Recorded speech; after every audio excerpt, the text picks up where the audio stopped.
Welcome to Graceful Alliance, where we empower ministry leaders and churches to care for the mental and emotional well-being of the body of Christ. I'm your host, Dakeisha, and today we're diving into a topic that every leader, pastor, and ministry worker will face within their congregation: grief.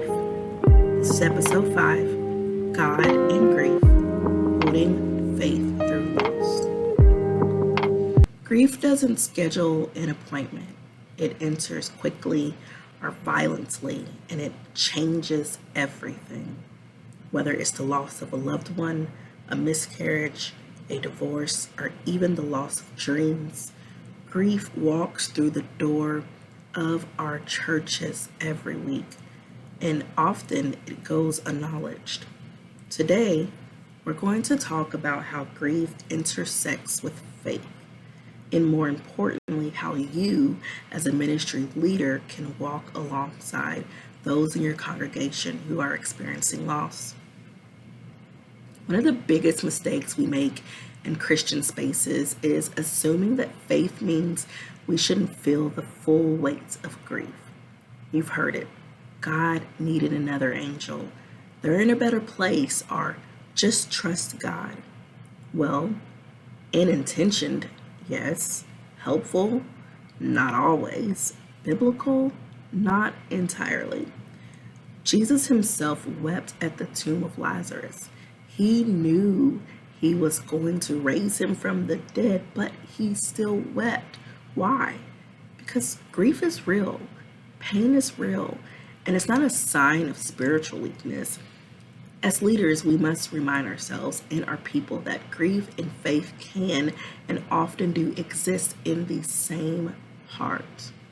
So, how can we as ministry leaders create space for people to grieve well? Number 1, normalize grief. Speak about it from the pulpit. Share stories of biblical figures who wrestled with loss: Job, David, and even Jesus. Number 2, resist spiritual bypassing. Don't rush to quote Romans 8:28 when someone's in fresh pain. Sit with them, listen, and be present. And number 3, offer tangible support. That means more than a casserole or a quick prayer. Think grief group supports, counseling referrals, or even a card 3 months later when everyone has moved on but the pain still lingers. You don't have to be a licensed counselor to support someone grieving, but you do need to be equipped. Here are some practical tips. Learn the stages of grief: denial, anger, bargaining, depression, and acceptance. Understand that people move through them non-linearly. Be comfortable with silence. Don't rush to fill the void. Sometimes your quiet presence is more powerful than 100 sermons. Know when to refer. If someone is stuck in depression, showing signs of self-harm, or expressing hopelessness, it's okay and necessary to connect them with a licensed mental health professional. One of the hardest parts of ministering to someone in grief is watching their faith wobble. They may question God, pull away from church, or feel angry at the Lord.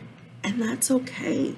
Let me say it clearly. Questioning does not equal rebellion. Questioning does not equal rebellion. Your role is not to fix their faith, but to hold space for it. Be the bridge. Pray for them when they can't pray for themselves. Let them know that God is not intimidated by their sorrow, and neither are you. Before we close, I want to speak to the leaders who are grieving while still trying to serve. Maybe you've lost someone. Maybe you're mourning a dream that didn't come to pass, and yet every week you're expected to pour out. Friend, you are not a machine. You are not God. You have permission to grieve too. Surround yourself with safe people. Take breaks. Let others minister to you. Your healing matters just as much as anyone else's. Grief is not the end of faith. It's often where real faith begins. As leaders, we have sacred responsibility to walk with our people through the valley of the shadow of death, not just preach about the mountaintop. And thank you for joining me today on Graceful Alliance. If this episode spoke to you, share it with someone in your ministry.